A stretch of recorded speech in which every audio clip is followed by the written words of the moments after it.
Namaste. Welcome to the second edition of Beyond Limits.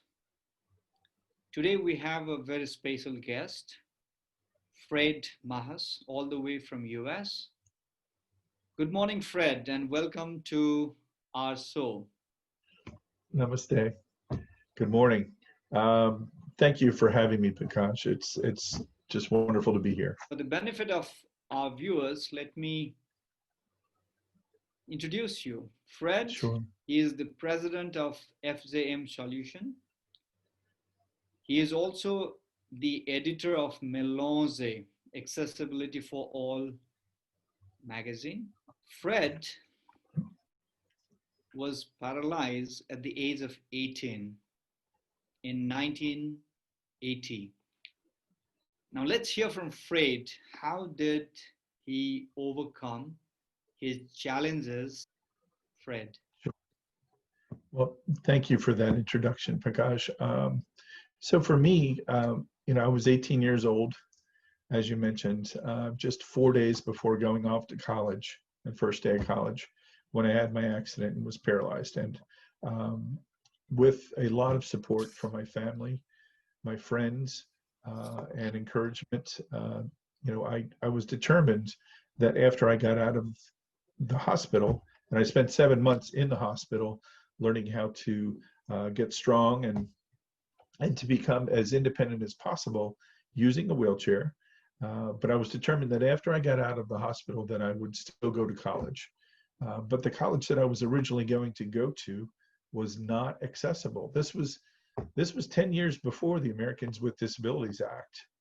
And it was not mandated that places had to be accessible and adapted for people with disabilities. But I didn't want that to stop me. And luckily, because my college wasn't accessible, the one I was going to go to, a friend of mine at a local college, she was the dean, and she said, why don't you come to our college and take some summer courses and help us adapt the campus and see how you do.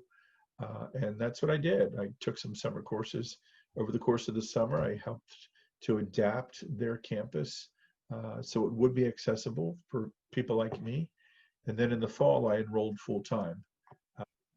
It sounds fascinating, Fred. So you are the first wheelchair users student to attend and graduate from Wintner University, Delaware Yes. campus. So you created a history. And as you have pointed out, and I'm really curious to hear your experience before ADA was enacted in 1990 and post ADA. I'm sure there was a huge difference, and the life became a lot easier once ADA was enacted. But your struggle to get the education and to get on the corporate ladder that you successfully worked with Fortune 100 companies, how do you see that transformed you and made you more resilient as an individual? Sure. And how did it help you to deliver more to your organizations? When I got out of the hospital in 1981, I wanted to live my life as normally as possible, and I wanted to do all of the things that I normally would have done. So the strangest thing was when I would go out with family or friends, and we would go to the mall or the movies or out to dinner at a restaurant, I didn't see people like me. I didn't see people in wheelchairs or people with disabilities. And I literally thought to myself, well, I know that they're there. I know that they exist, but why aren't people like me out and about? And it was all about accessibility. And the norm back then, unfortunately, was that people with disabilities were kept at home. And this was in the 1980s. And I thought to myself, this is crazy. So that actually began my journey to help people with disabilities. If you have to highlight one of your key traits or something that enabled you to fight. And so for the first few days the doctors kept saying to me, by the book, you shouldn't be able to do that, because I still had full use of my arms and my hands and fingers, and the doctors kept telling me, you shouldn't be able to do that. And I have to say, it upset me. I didn't want to hear what I couldn't do. I wanted to focus on what I could do. And so I told the doctors, literally told the doctors, um, do me a favor, throw away the book. I don't want to hear what I can't do. I want to focus on what I can do. And I want to get stronger. I want to become as independent as possible. And I want to live my life. I want to enjoy my life. I don't want to think about things that I can't do. There are many things that I want to do. And I realized that this wasn't just for me, because there were so many other people that were in similar situations, and they needed somebody to speak up for them, and at least help represent them and help them have their own voice. And that's how I've tried to live my life since my accident back in 1980. So you became the voice of your community. So the leader in you, if I may put it that way, enabled you, or it became impetus for your going ahead. Yes. So as you mentioned that your first job was in two-story building where you were Yeah. carried to the second floor by your co-workers. Yes. And now you also serve the Vice President Joe Biden's Disability Policy Committee. The Yes. journey from that inaccessible building to perhaps one of the most accessible office, how do you see that now moving forward in the days to come? So it's been an incredible journey, I have to say. I again just I believe that things happen for a reason, and I literally almost since day one have thought that the reason that this happened to me was that I could help other people, and it's still one of those things that as you look back and you try to think about your journey and your the way you've navigated your life. For me, in many ways, is you still have to I still have to pinch myself to believe it. And here we are in the year 2020, and I have the very good fortune of working with a number of people on Vice President Joe Biden's uh, Disability Policy Committee to really to help. I would say that the biggest barrier that people with disabilities still face today, we used to call it attitudinal barriers, the negative stereotypes and stigmas that are attached to people with disabilities. So, slightly now changing the context, now let me bring you to now. So, here and Yes. now, as we say, we are facing unprecedented challenge. The world Wow. is kind of recess mode. And your experience as the senior director of Comcast, and your experience working for Fortune 100 companies, Yes. what one prescription that you would give to remain resilient at this point in time, individually and as a business? Thank you for that question. So I think as an individual, I think part of the mindset that I've had is um, never let someone tell you that you can't, right?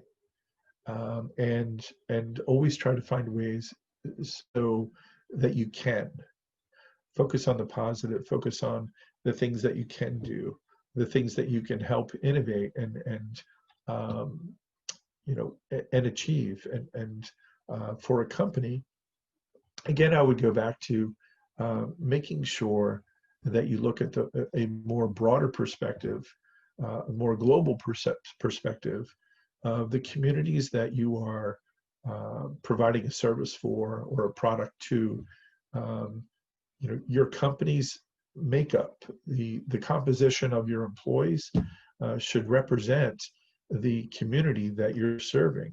And I think that once you think of that as a more inclusive way of your hiring practices, the way that you promote people, make sure that that's a good representation of the communities where, you're providing these products, you're serving your customers.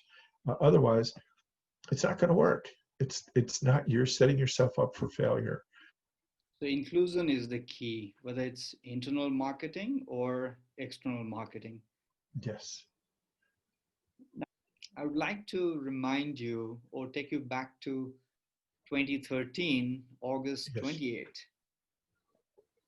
You were there to represent AADA, and that was 50th anniversary of March on Washington.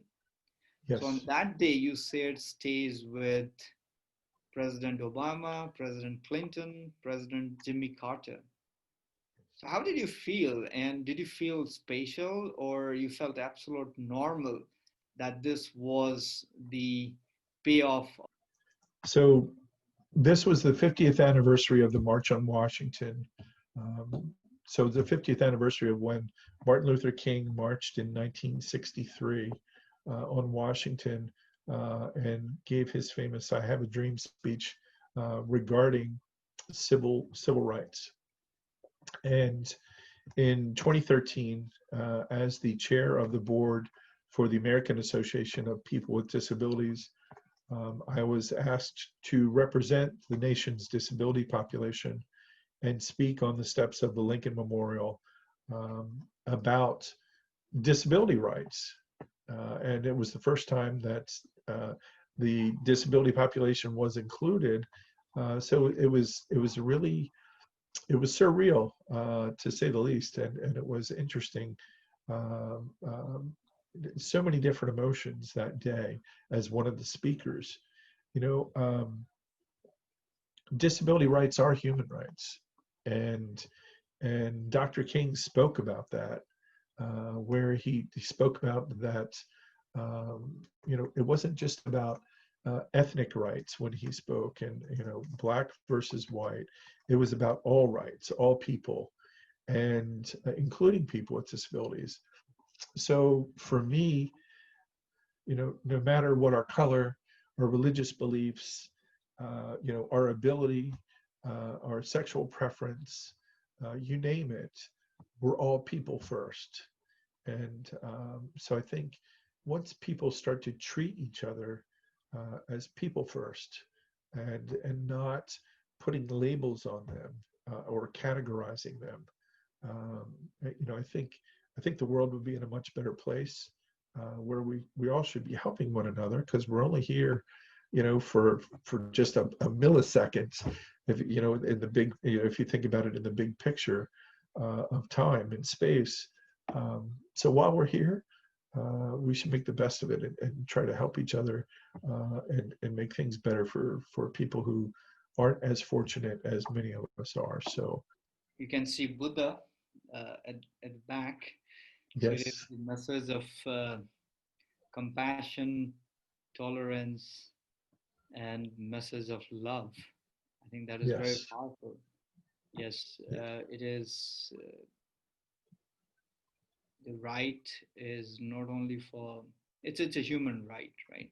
As we right. all believe, right to live, right to travel, or access to education. So thank you for sharing your emotions, Sure. your feelings, and your takeaway from that very moment. So it is pain to power, or, or fear to freedom moment, as I could clearly see. Yes. Now, one last parting message to all the viewers and listeners. Uh-huh. Um, is to treat each other with kindness. And when you want to think about in respect to people with disabilities, um, I'm a perfect example of it could happen to any of us at any moment. I was on vacation with my family and friends, literally before going off to college, and in that split second, my life changed. And about 20% of the population has some type of disability. So, um, you know, we have to live our lives fully, and we have to live our lives with love and happiness. Thank you for your time, and we really are grateful to you for sharing your knowledge, expertise, and experiences. Namaste, and hope to see you in Nepal someday. I you have to invite me, Pankaj. I have to. I want to come. I want to experience it, and it would be a pleasure and an honor to spend some time with you in Nepal. So, thank you for having me. Namaste.